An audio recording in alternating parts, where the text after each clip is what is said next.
Stop doing the things that you know are wrong that you could stop doing. Right? So it's a fairly limited attempt. First of all, we're not going to say that you know what the good is or what the truth is in any ultimate sense. But we will presume that there are things that you're doing that for one reason or another you know are not in your best interests. There's something about them that you just know you should stop. They're kind of self-evident to you. Other things you're going to be doubtful about. You're not going to know which way is up and which way is down. But there are things that you're doing that you know you shouldn't do. Now, some of those you won't stop doing for whatever reason. You don't have the discipline, or maybe there's a secondary payoff, or you don't believe it's necessary, or it's too much of a sacrifice, or you're angry or resentful or afraid. Who knows? So forget about those for now. But there's another subset that you could stop doing. It might be a little thing. Well, that's fine. Stop doing it and see what happens. And what'll happen is your vision will clear a little bit. And then something else will pop up in your field of apprehension that you will also know you should stop doing, and that you could stop doing, because you've strengthened yourself a bit by stopping doing the particular stupid thing that you were doing before. That just puts you together a little bit more. And you could do that repeatedly for an indefinite period of time. And you know, that doesn't necessarily mean that you're going to ever be able to formulate a clear and final picture of what constitutes the truth and the good. But it does mean that you'll be able to continually move away from what's untruth and what's bad. And you know, that's not a bad start. You have to treat yourself like you matter, because if you don't, then you don't take care of yourself, and you become vengeful and cruel, and you take it out on people around you, and you're not a positive force. None of that's good. So you suffer more, and so does everyone around you. And there's a malevolence that enters into it. None of that's good. So that's what happens if you don't treat yourself like you matter. And then, well, what happens if you don't treat other people like they matter? Well, you lie to them, you cheat them, you steal, you enter into impulsive relationships with them. They can't trust you. That doesn't go anywhere. They don't like you. You end up alone at best, and maybe like incarcerated at worst. Like, that doesn't work. And so you watch the people around you who thrive, regardless of what they say. They act out the proposition that everyone matters. And then you have a functional society. And I think, okay, well, if when you act out the proposition that everyone matters, you have a functional society, maybe that's evidence that that proposition is true. It's like, I think it's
they are. Now I say, no, you could be way more than you are. And they're relieved about that, you see, because if you're in a dark and terrible place and someone says you're okay the way you are, then you don't know what to do about that. It's like, no, I'm not. I'm having a terrible time, and I'm hopeless. You're okay the way you are. Well, then what? That's it? That's where I am? And what do you want to tell a young person? You're 17. You're okay the way you are. It's like, no, you're not.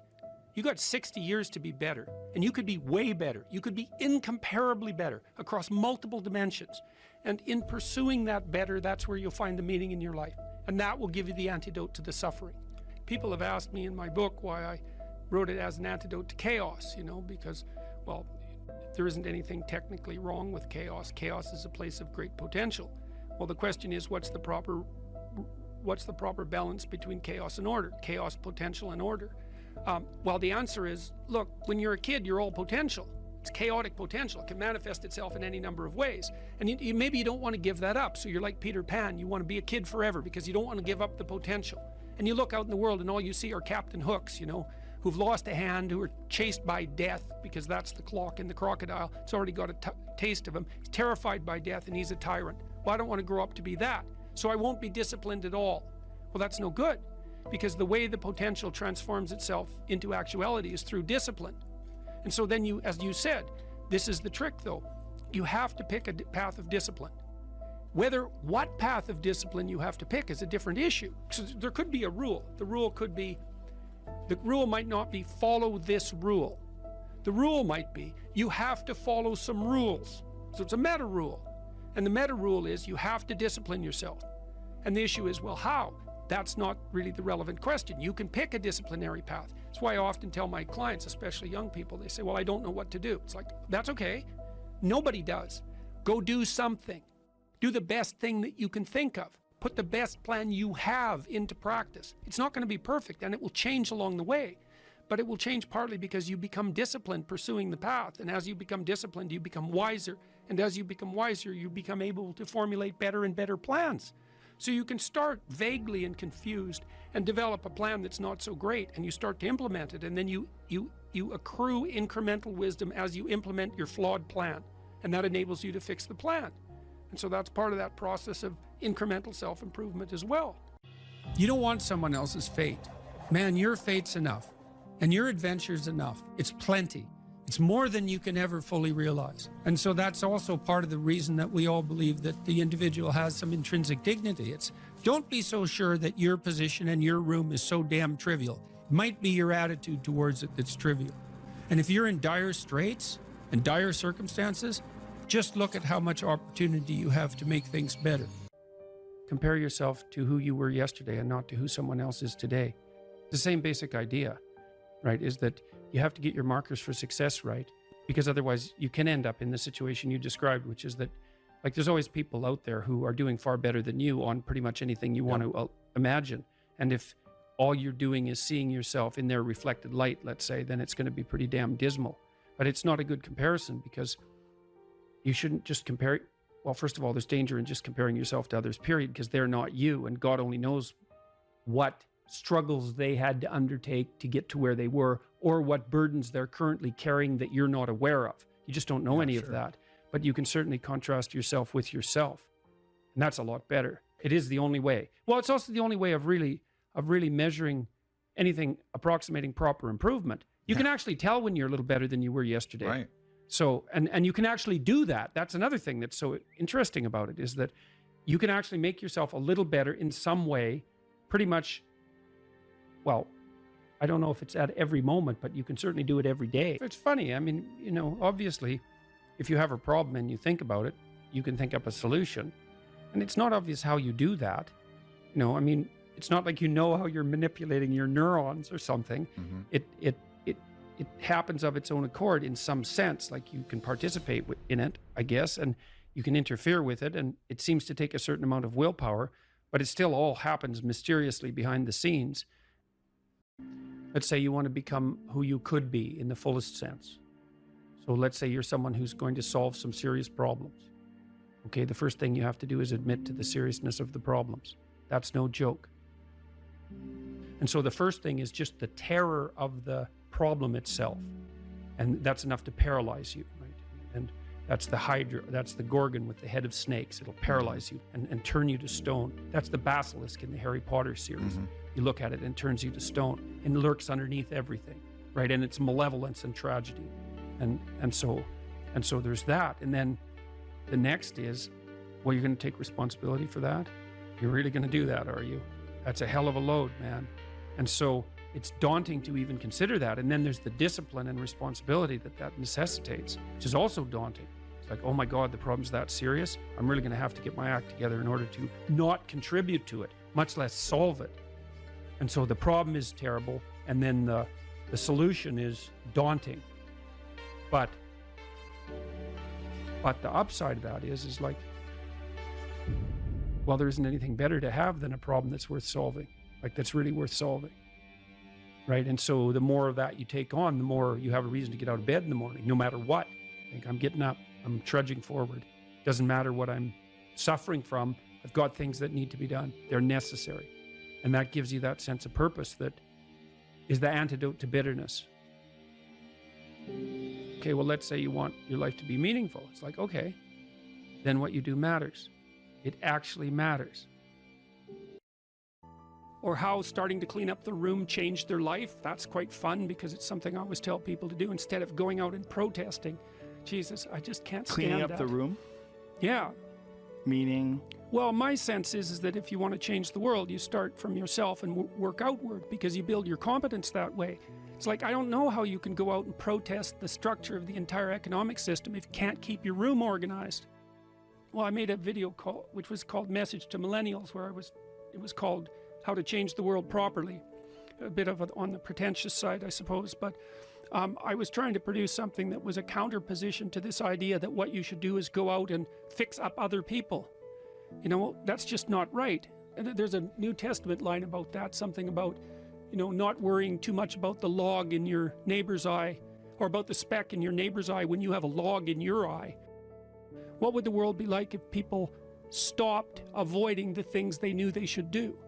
You know, because the question is, how much are we contributing to the fact that life is an existential catastrophe and a tragedy? How much is our own corruption contributing to that? That's a really worthwhile question.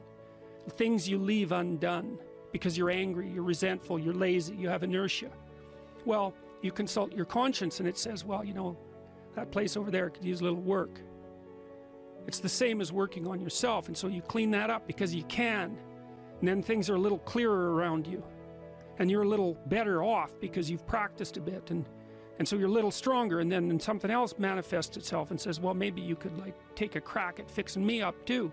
So you decide to do that, and then that gets a little bit more pristine, you know, and soon, and it's humble because you're not exceeding your domain of competence. You know, it's like, don't be fixing up the economy, 18-year-olds. You don't know anything about the economy. It's a massive, complex machine beyond anyone's understanding, and you mess with it at your peril.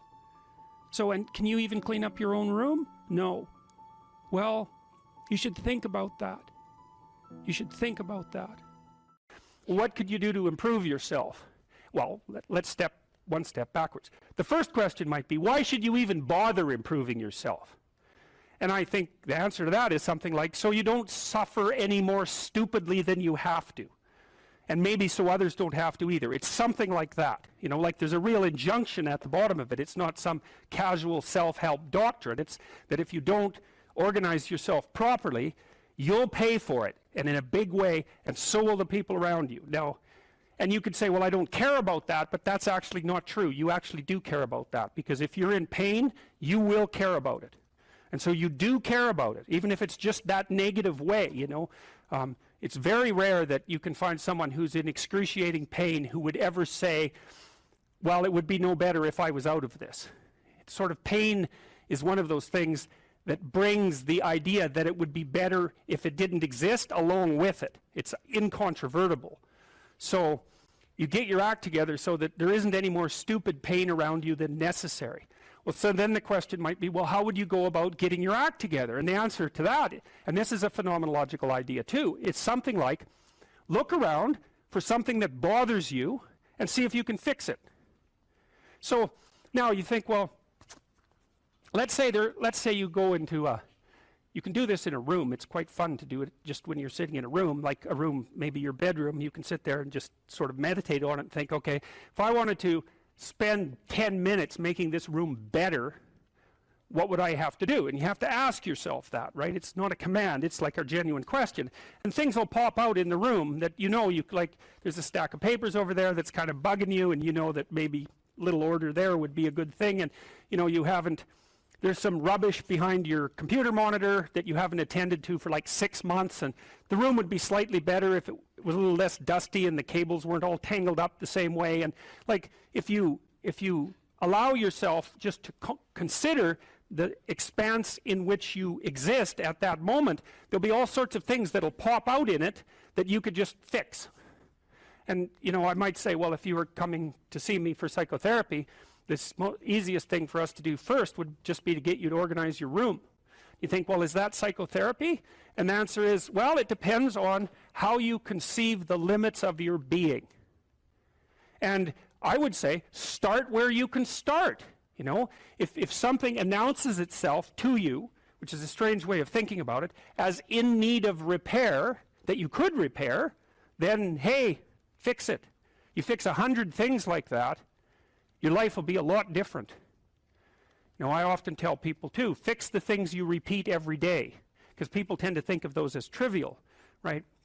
You get up, you brush your teeth, you have your breakfast, you know, you have your routines that you go through every day.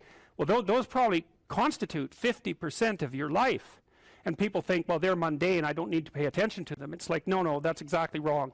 The things you do every day, those are the most important things you do. Hands down. All you have to do is do the arithmetic. You figure it out right away. So 100 adjustments to your broader domain of being, and there's a lot less rubbish around and a lot fewer traps for you to step into. And so that's in keeping with Jung's idea about erasing once you've got your mind and your emotions together, and once you're acting that out, then you can extend what you're willing to consider yourself and start fixing up the things that are part of your broader extent. Now, sometimes you don't know how to do that, so you might say, imagine you're walking down Bloor Street and there's this guy who's like alcoholic and schizophrenic and has been on the streets for 10 years. He sort of stumbles towards you and, you know, incoherently mutters something. That's a problem. And it would be good if you could fix it, but you haven't got a clue about how to fix that. You just walk around that and go find something that you could fix, because if you muck about in that, not only is it unlikely that you'll help that person, it's very likely that you'll get hurt yourself. So, you know, just because while you're experiencing things announce themselves as in need of repair doesn't mean that it's you right then and there that should repair them. You have to have some humility. You know, you don't walk up to a helicopter that isn't working and just start tinkering away with it. You have to stay within your domain of competence. But most of the time, if people look at their lives, you know, it's a very interesting thing to do. I like the idea of the room, because you can do that at the drop of a hat. You know, you go back to where you live and sit down and think, okay, I'm going to make this place better for half an hour. What should I do? And you have to ask, and things will just pop up like mad. And it's partly because your mind is a very strange thing. As soon as you give it an aim, a genuine aim, it'll reconfigure the world in keeping with that aim. That's actually how you see to begin with. And so if you set it a task, especially, you have to be genuine about it, which is why you have to bring your thoughts and emotions together, and then you have to get them in your body so you're acting consistently. You have to be genuine about the aim, but once you aim, the world will reconfigure itself around that aim, which is very strange. And it's technically true. You know, the best example of that, you have all seen this video where you watch the basketballs being tossed back and forth between members of the white team versus the black team, and while you're doing that, a gorilla walks up into the middle of the video and you don't see it. It's like, you know, if you thought about that experiment for about 5 years, that would be about the right amount of time to spend thinking about it, because what it shows you is that you see what you aim at. And that, man, if you can get one thing through your head as a consequence of even being in university, that would be a good one. You see what you aim at. And so, because one inference you might draw from that is, be careful what you aim at, right? What you aim at determines the way the world manifests itself to you.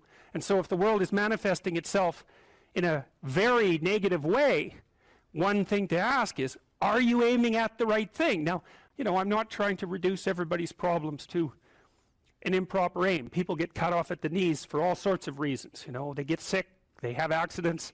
There's a random element to being, that's for sure. And so you don't want to take anything, even that particular phrase, too far. You want to bind it with the fact that random things do happen to people, but it's still a great thing to ask. Now, how would you detect your own inauthenticity or your own incongruence? Well, Rogers had this idea that he called subception, which was maybe something that you might regard as a sixth sense. It's sort of like propriocentric perception, and that's the perception that you have of your body as it's reacting and localized in time and space.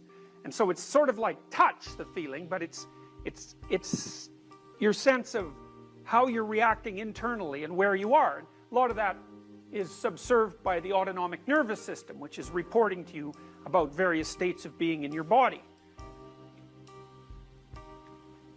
Rogers believed that you could use the information that's being provided to you from your body, sort of bottom up, to determine when you were being inauthentic or non-congruent.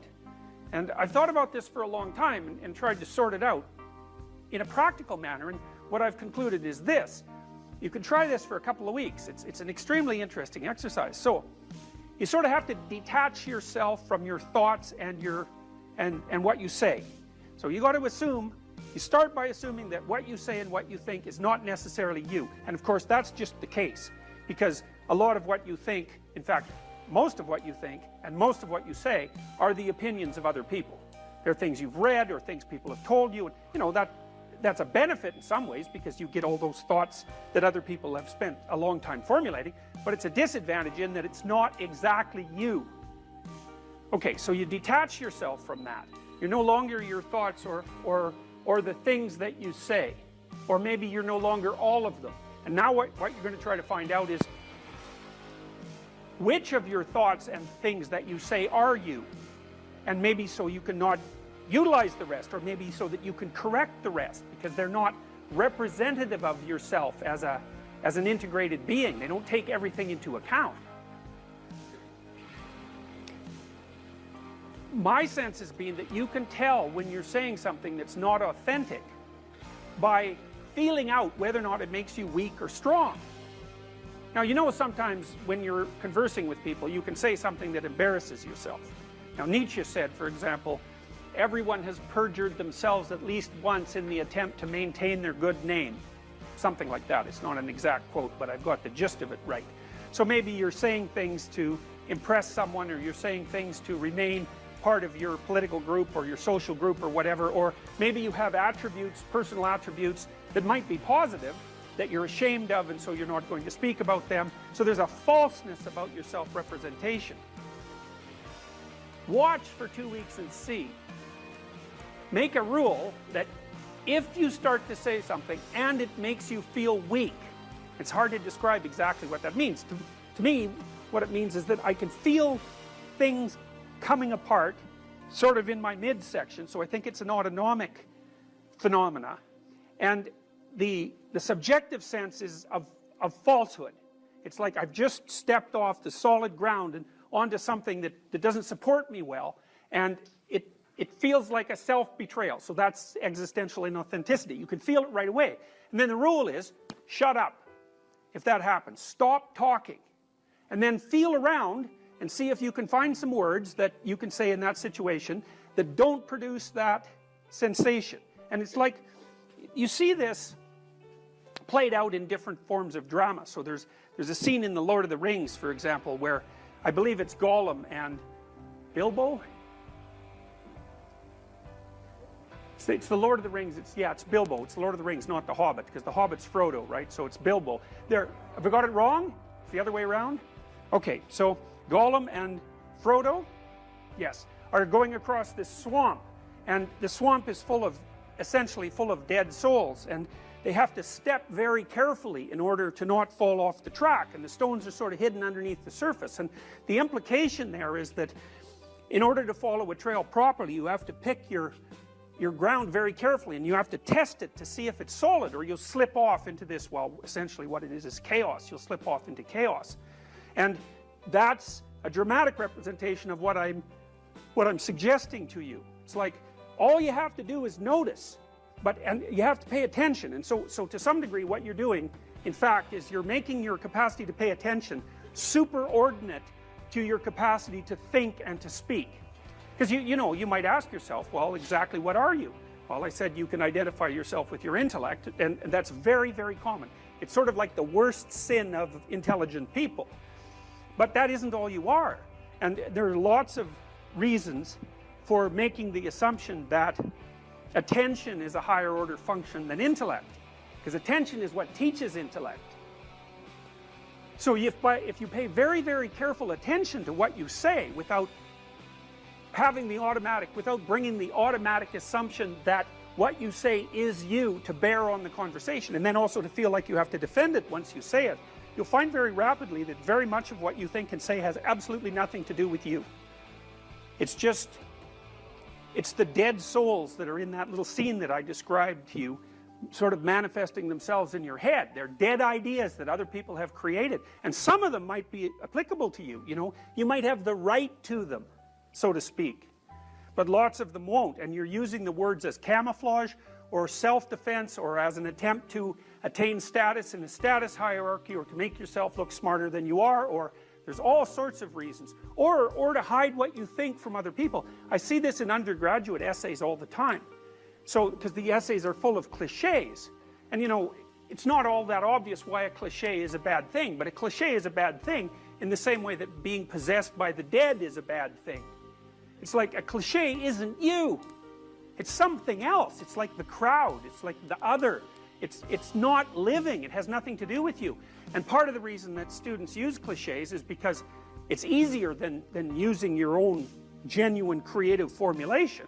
So you can just default to cliche use, but there's something more insidious than that, is that if you write an essay that's nothing but a string of cliches and you get criticized, then you're not being criticized. What's being criticized is the cliches, and you can hide behind that, and the part of you that's wise but treacherous thinks, well, the criticism doesn't really apply to me because, you know, I didn't really say what I thought. And then there's this kind of sense you get that you've gotten away with something, which is a terrible thing. So when I read undergraduate essays, what I see very frequently is, especially the first essays, just nothing but cliches. It's awful. It's dull. You can hardly stand reading it because there's nothing in it that's gripping or alive. And then maybe the second essay, you can see there's a layer of cliche, and then now and then the person will be brave enough to poke up a thought of their own. It'll just sort of poke up somewhere, maybe in 3 pages in. It's like this little green shoot that's barely alive, and the person is brave enough to pop it up in the hope that, you know, maybe it won't get walloped down with a sledgehammer. And so one of the things I try to do is to point that out. It's like, look, you know, this is something, there's a real thought here. It's a real original thought. It's something that you have the right to because it's derived from your own experience and your own knowledge, and you formulated it in an original and compelling way. But the problem with that is that if you get criticized for that, you're just going to pull right back into your shell, right? Because that hurts, because it's actually part of you that you've exposed. And that's a terrifying thing, to expose yourself like that. But it's an absolute prerequisite to genuine communication and thought. Treat yourself like you're someone that you care about. Chapter 2 is a bit of a meditation on why. See, I read this piece of work by Jung a long while back, and it was a meditation on the injunction to treat your neighbor as you would like to be treated, something like that. And what Jung pointed out, which I really liked, was that wasn't an injunction to be nice to other people. It was an invitation to reciprocity. It was something like this. It's like, you should figure out how you would like to be treated, like you were taking care of yourself, not how you would like people to respond to you. It's more important than that. It's like, imagine you had a child that you really cared for, and someone said, well, people will treat this child exactly like you want them to, but you have to figure out what that is. And so then you'd have to sit down for like a month and you'd think, okay, well, how do you want your child to be treated? You don't want everyone just to be nice to him, you know. You want people to challenge him, and you want people to discipline him, and you want people to tell him when he's wrong. It's like, you don't just want everyone to be nice. That's pathetic. You want to treat other people like you would like to be treated. Well, then you have to figure out, how would you like to be treated? And while you'd like people to fawn all over you and just lay everything at your feet, it's like, no, that's not something you'd wish for someone that you were taking care of. And then there's an additional problem, which is, it's often the case that people will treat other people better than they treat themselves. That happens extremely frequently. So one of the things I pointed out in chapter 2 was that if you have a dog and you take him to a vet and the vet gives you the prescription medicine, you'll go buy the medicine and you will give it to the dog and you will do it properly. But if you go yourself to a doctor and you get a prescription, there's a 30% chance you won't even pick up the medication. And if you do, there's a 50% chance that you won't administer it to yourself properly.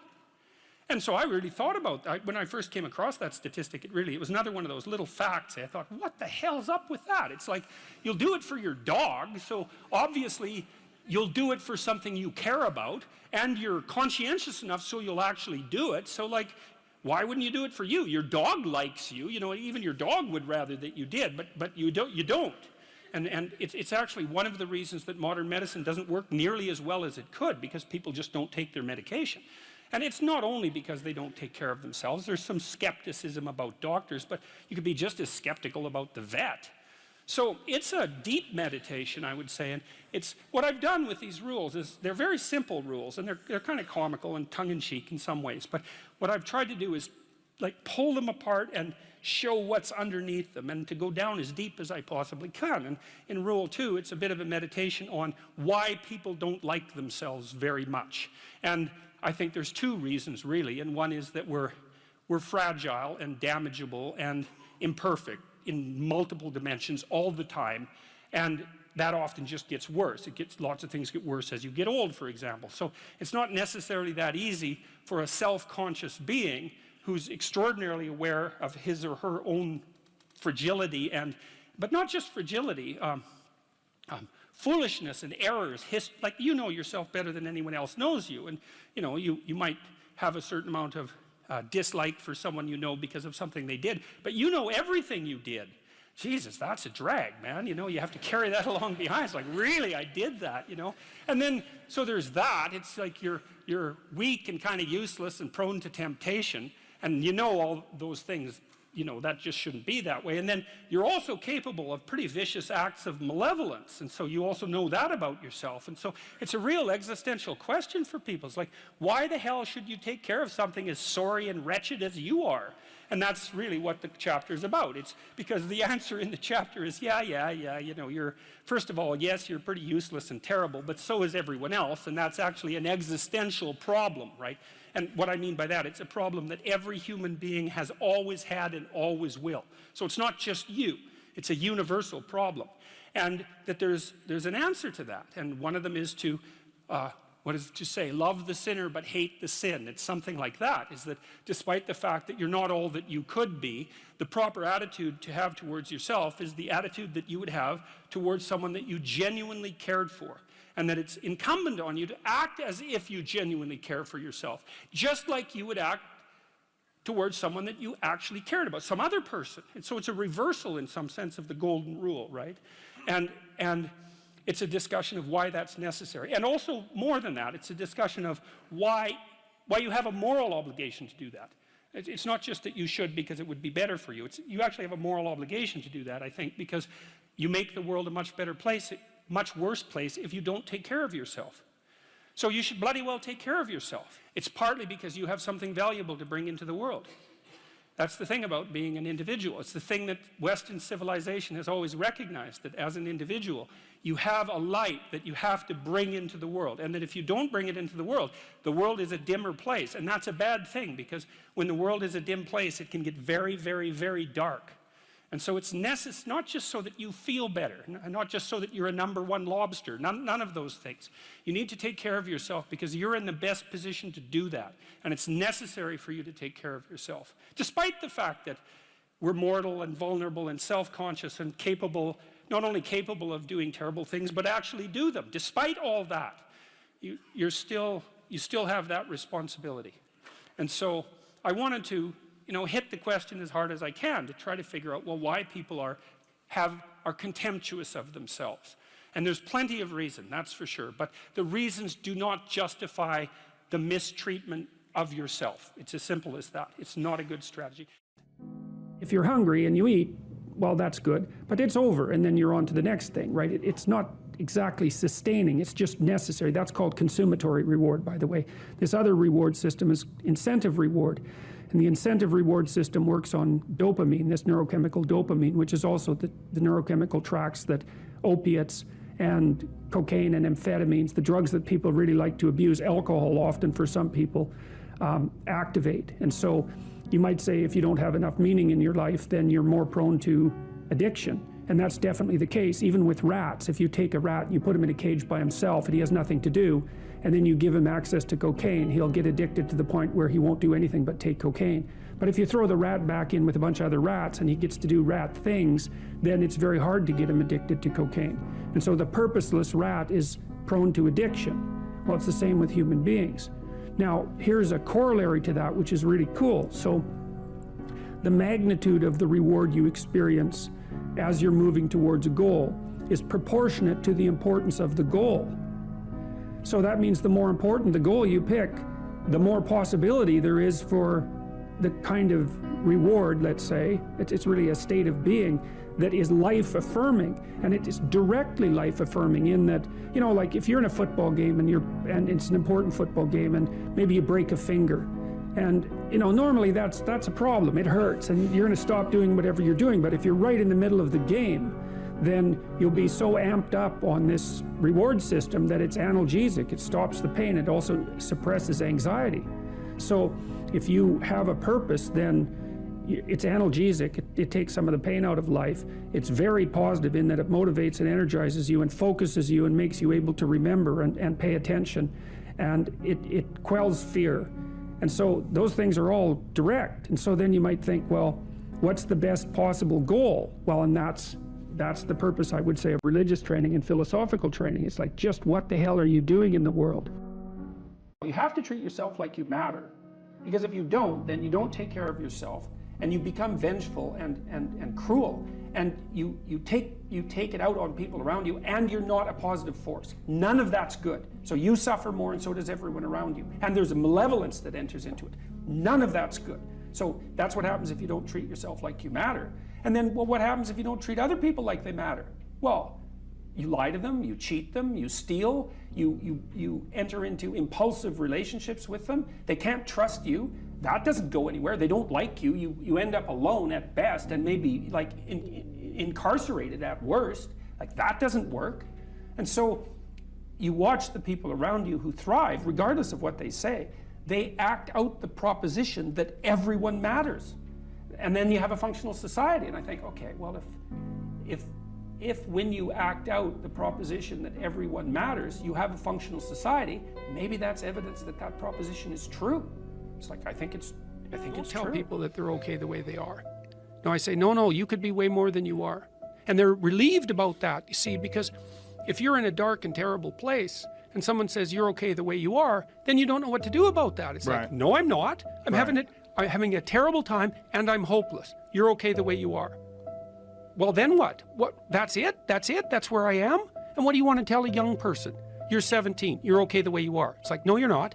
You got 60 years to be better, and you could be way better. You could be incomparably better across multiple dimensions. And in pursuing that better, that's where you'll find the meaning in your life. And that will give you the antidote to the suffering. People have asked me in my book why I wrote it as an antidote to chaos, you know, because, well, there isn't anything technically wrong with chaos. Chaos is a place of great potential. Well, the question is, what's the proper balance between chaos and order? Chaos, potential, and order. Well, the answer is, look, when you're a kid, you're all potential. It's chaotic potential. It can manifest itself in any number of ways. And maybe you don't want to give that up. So you're like Peter Pan. You want to be a kid forever because you don't want to give up the potential. And you look out in the world and all you see are Captain Hooks, you know, who've lost a hand, who are chased by death, because that's the clock in the crocodile. It's already got a taste of him. He's terrified by death and he's a tyrant. Well, I don't want to grow up to be that. So I won't be disciplined at all. Well, that's no good, because the way the potential transforms itself into actuality is through discipline. And so then you, as you said, this is the trick though. You have to pick a path of discipline. What path of discipline you have to pick is a different issue. So there could be a rule. The rule might not be follow this rule. The rule might be you have to follow some rules. So it's a meta rule. And the meta rule is you have to discipline yourself. And the issue is, well, how? That's not really the relevant question. You can pick a disciplinary path. That's why I often tell my clients, especially young people, they say, well, I don't know what to do. It's like, that's okay. Nobody does. Go do something. Do the best thing that you can think of. Put the best plan you have into practice. It's not going to be perfect, and it will change along the way, but it will change partly because you become disciplined pursuing the path, and as you become disciplined, you become wiser, and as you become wiser, you become able to formulate better and better plans. So you can start vaguely and confused and develop a plan that's not so great, and you start to implement it, and then you accrue incremental wisdom as you implement your flawed plan, and that enables you to fix the plan. And so that's part of that process of incremental self-improvement as well. But sometimes the reason that you're suffering is because you just won't let go of the thing that's biting you. And you think, well, I can't let go of, and I've had clients like this, I can't stop communicating with my mother, who phones me 3 times a day, every day of my life, and never says anything that isn't unbelievably critical and demeaning. I can't let that go. It's like, well, that's not such a good idea. The funny thing too, often when people let something like that go, it goes away, sorts itself out, and then comes back. So they don't even end up losing it. But unless they're willing to let it go, to sacrifice it, they make no headway whatsoever. And so one of the rules is, if people are impeding your development, you sacrifice your relationship with them, right? It's a very, very rough rule. And as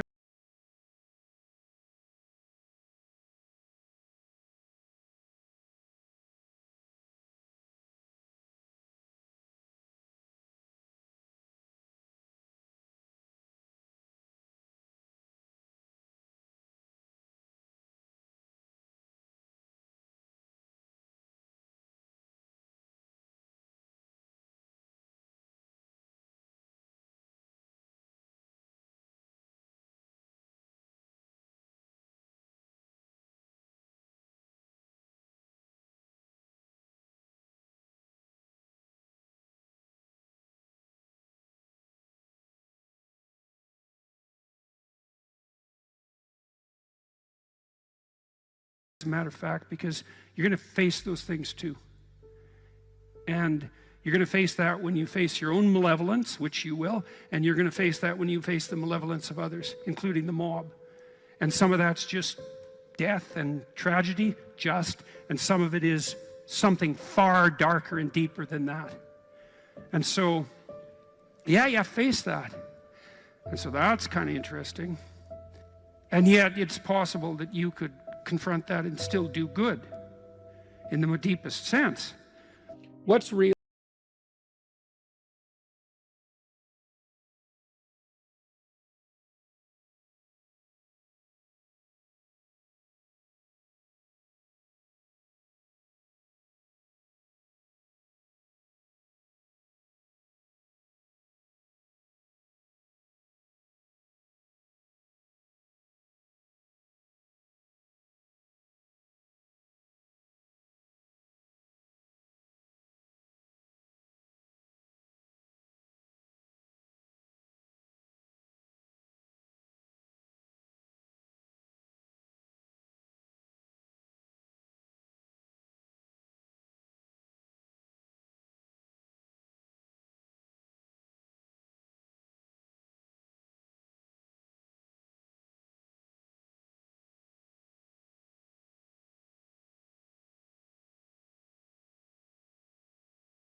you know, there's some things that it takes a long time to come back from.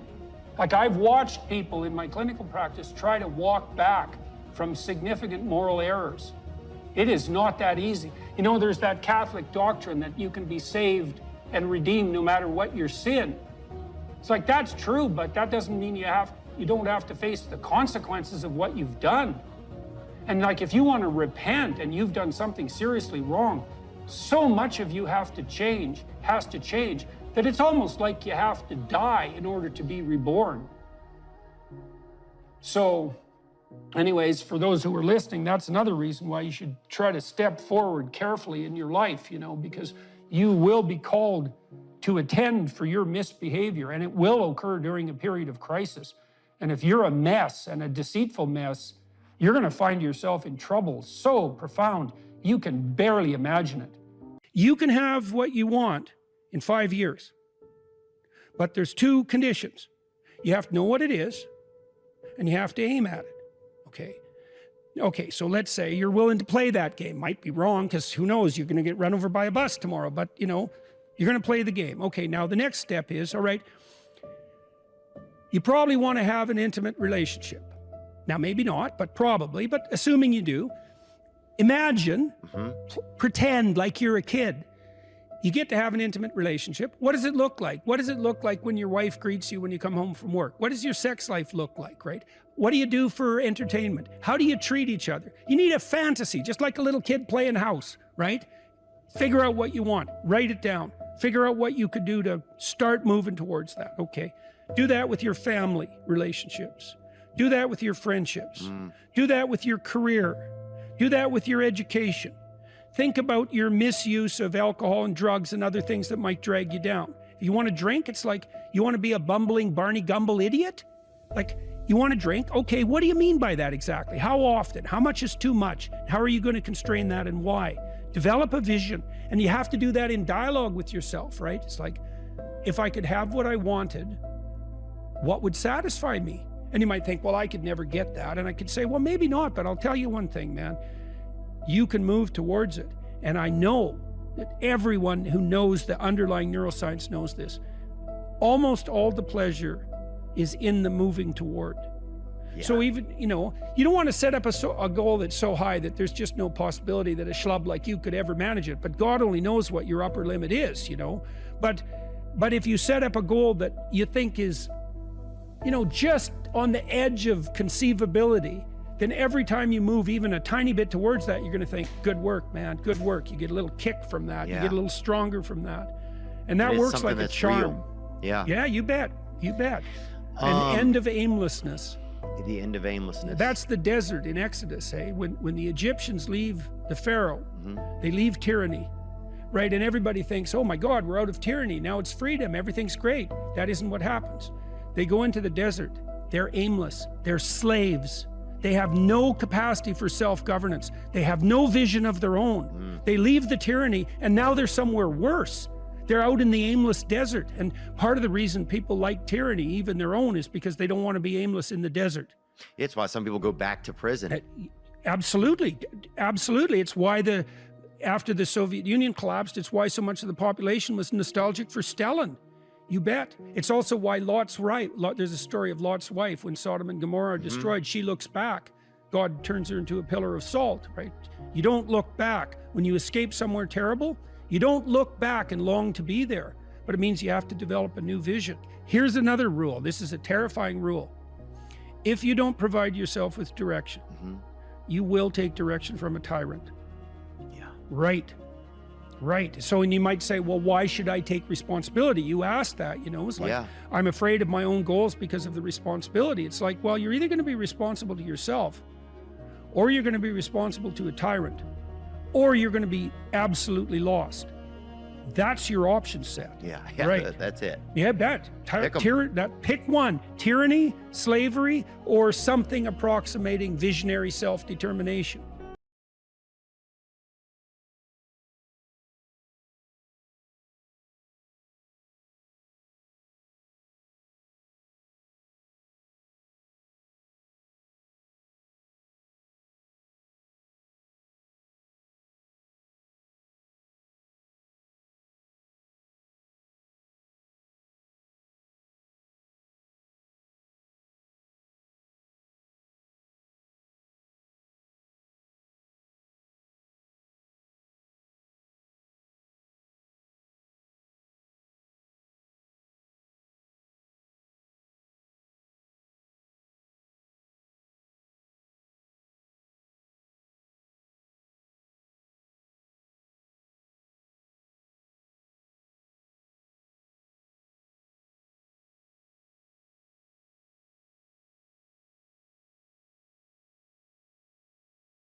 I do think that this is the most practical possible advice that can be given to people, which is that you are morally required to maintain faith, to aim up, and to treat other people the way you would want to be treated, no matter what's happened to you. You know, and that's a hell of a thing to say. And, you know, you might say, well, that's impossible. Some people have such brutal lives that they're destined to be corrupt. But I would say that's not true. Like, I've met many people, particularly in my clinical practice, who had lives that were so brutal that you couldn't even listen to them without it, like, breaking you into pieces.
family, you need your parents, you need your siblings, you need another community around you that's not merely your wife, because you're so crazy that it takes a village to keep you sane.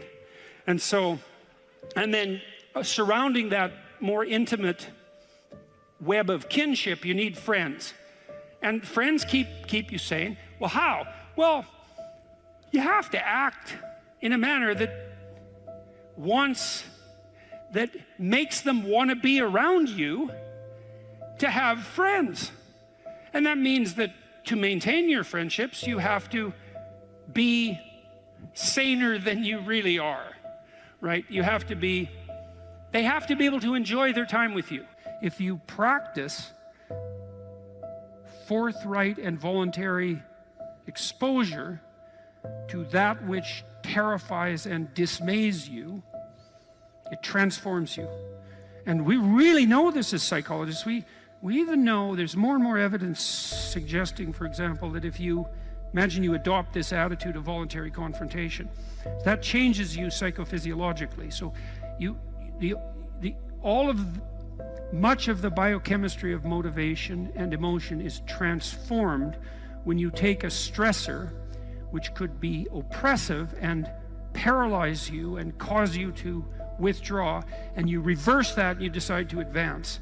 It's like a different spirit inhabits you. And I mean this physiologically. There's a whole different pattern of being that makes itself manifest in you neurologically and psychophysiologically and pharmacologically. So you take it on as a challenge, right? And that transforms you at a cellular level too, because one of the things we've discovered in recent years is that if you do something new and complex, then that turns on that parts of your DNA that haven't produced proteins before will start producing new proteins and reconstruct you from the cellular level up.